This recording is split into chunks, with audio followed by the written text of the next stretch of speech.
साल से हो जाए विद्यापति का इम्तिहान। क्यों विद्यापति, तैयार है आप? जी बादशाह।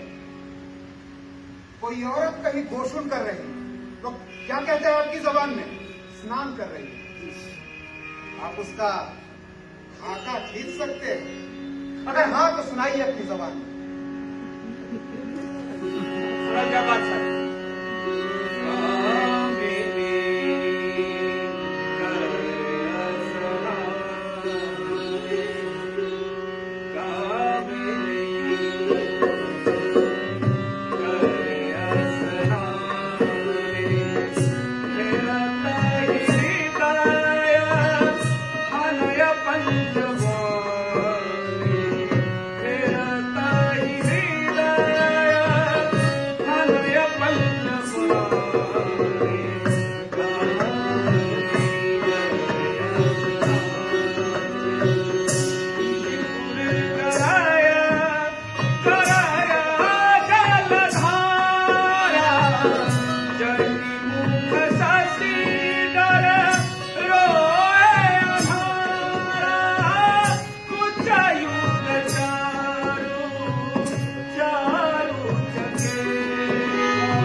आपकी अंदरूनी परवाज़ बेहद काबिल तारीफ है। आप बहुत अच्छे शायर हैं।